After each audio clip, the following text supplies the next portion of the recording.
What impact has passive investing had on stock valuations? Huge. That's another thing that's coming. We have a new bunch of emperors, and they're the people who vote the shares in the index funds. Maybe we can make Larry Fink and the people at Vanguard Pope. All of a sudden, we've had this enormous transfer of voting power to these passive index funds. That is going to change the world. And I don't know what the consequences are going to be, but I predict it will not be good. We have a hugely strong economy and a hugely strong technical civilization. And that's not going away. And the knowledge and so forth. And you can't believe what a modern factory looks like when you fill it with robots. And that's coming more and more and more. And it's coming to China, too, for that matter. And so those trends are inevitable. And I think it does create adjustment problems. If you have a fine unionized job and they replace you with a robot, you've got a difficult problem. If you've got a company like Kodak and they invent something new that obsoletes your product, you have a problem, too, and you solve that by dying. A lot of people don't like that solution. Because all those problems are real, and because it's so tempting to get rid of your debt by just giving a guy a non-interest-bearing checking account where you used to have to pay him interest every month, not only do we have a serious problem, but the solution to it that is the easiest for the politicians and for the Federal Reserve, too, for that matter, is just to print more money and solve the temporary problems that way. And that, of course, is going to have some long-term dangers. And we know what happened in Germany when the Weimar Republic just kept printing money. The whole thing blew up, and that was a contributor to the rise of Hitler. So all this stuff is dangerous and serious.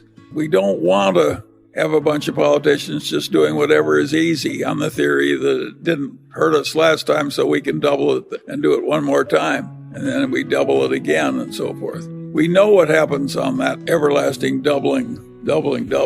You will have a very different government if you keep doing that enough. You're flirting with danger somewhere unless there's some discipline in the process. But I don't regard Japan as in some terrible danger. They've done a huge amount of this and gotten by with it. I don't think we'll be as good at handling our problems as Japan is. You mentioned we're in a big bubble. Can you elaborate on that, and how is this likely to play out? When you print money on the scale that modern nations are printing it, Japan, the United States, Europe, etc., we're getting into new territory in terms of size. There's never been anything quite like what we're doing now. And we do know from what's happened in other nations, if you try and print too much money, it eventually causes terrible trouble. And we are closer to terrible trouble than we've been in the past, but it may still be a long way off. I certainly hope so. When Volcker, after the 70s, took the prime rate to 20%, the government was paying 15% on its government bonds. That was a horrible recession. Lasted a long time, caused a lot of agony. I certainly hope we're not going there again. I think the conditions that allowed Volcker to do that without an interference from the politicians were very unusual.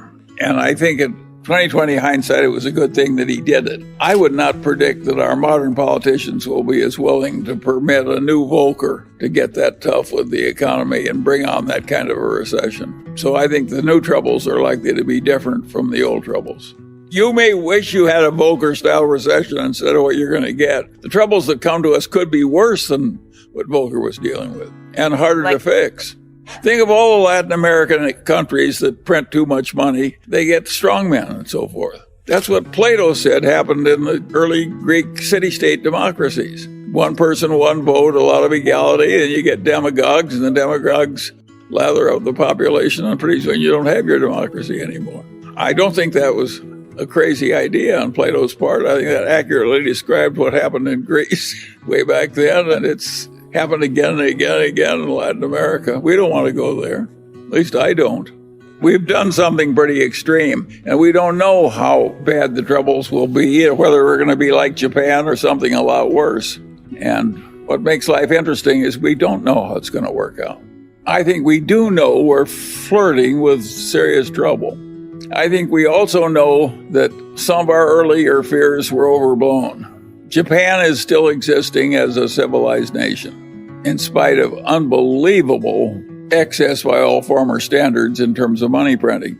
Think of how seductive it is You have a bunch of interest-bearing debts, and you pay them off with checking accounts, which you're no longer paying interest. Think of how seductive that is for a bunch of legislators. You get rid of the interest payments and the money supply goes up. It seems like heaven. And of course, when things get that seductive, they're likely to be overused. If you stop to think about it, my way in life was not predicting little short-term differences between the Russell Index and the Standard & Poor's Index. I don't have any opinion about which index is better at any given time. I never even think about it. I'm always just looking for something that's good enough to put Munger money in. And I figure that I want to swim as well as I can against the tides. I'm not trying to predict the tides.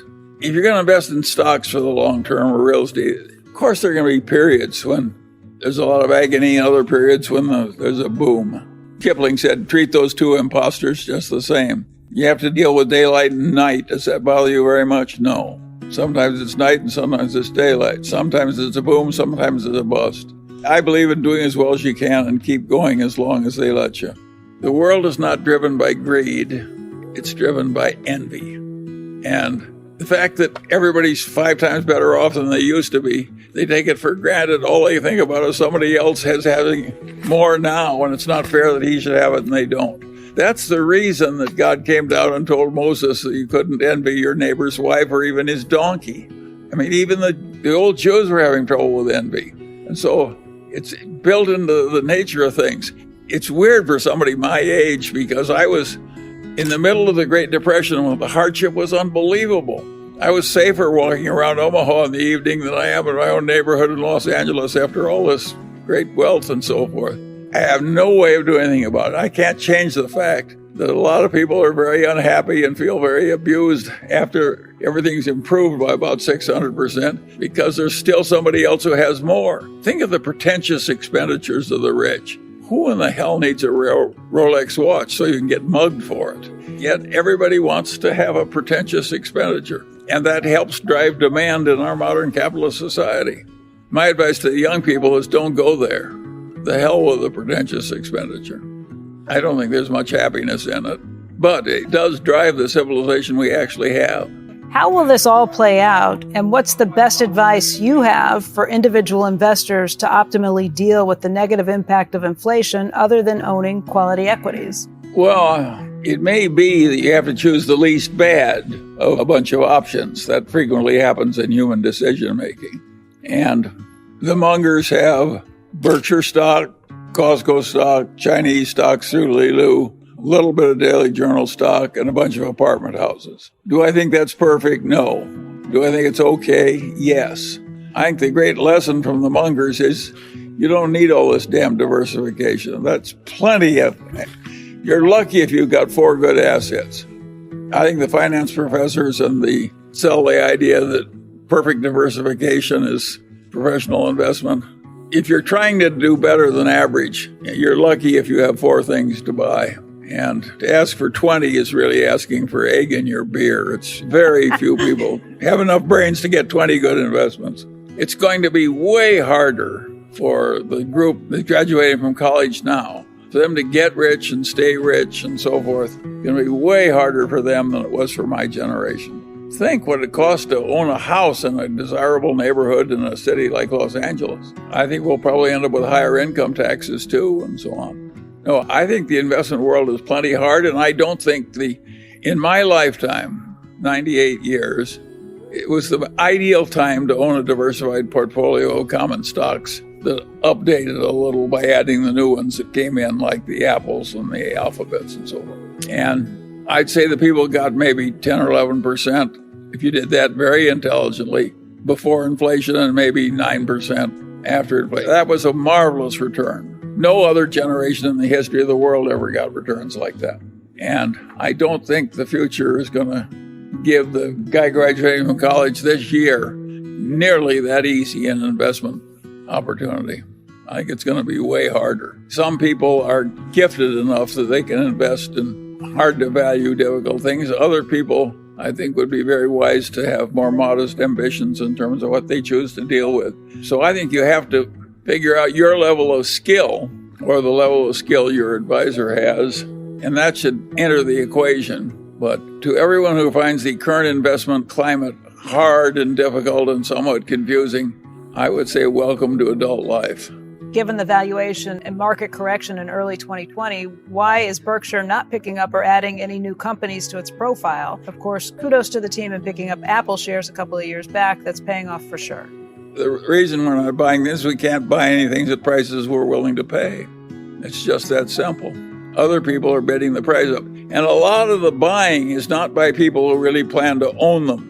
A lot of it is fee-driven buying. Private equity buys things so they can have more fees by having more things under management. Of course, it's a lot easier to buy something you use somebody else's money. We're using our own money, or at least that's the way we think of it. I've always believed that nothing was worth an infinite price. Even an admirable place like Costco could get to a price where you would say that's too high. But I would argue that if I were investing money for some sovereign wealth fund or some pension fund, and a 30, 40, 50-year time horizon, I would buy Costco at the current price. I think it's that strong an enterprise and that admirable a place. By the way, it's not a tragedy that Berkshire has some surplus money they're not investing. We look more responsible with the extra wealth, and we are more responsible with the extra wealth. The shareholders who are worried about the future because it looks complicated and difficult and they're hazard, I want to say to them what my old torch professor said to me, Charlie. He'd say, Charlie, tell me what your problem is and I'll try and make it more difficult for you. And he did me a favor by treating me that way. When you're thinking the thoughts you're doing, at least you're thinking in the right direction. You're worried about the right things. All you people that are worried about the inflation and the future of the republic and so forth. Inflation is a very serious subject. You can argue it's the way democracies die. When democracy dies in Latin America, inflation is a big part of it. So it's a huge danger once you've got a populace that learns it can vote itself money. If you overdo it too much, you ruin your civilization a lot. Of course, it's a big, long-range danger. If you look at the Roman Republic, even after they went to an empire with an absolute ruler, they inflated the currency steadily for hundreds of years. And eventually, the whole damn Roman Empire collapsed. So it's the biggest long-range danger we have, probably, apart from nuclear war.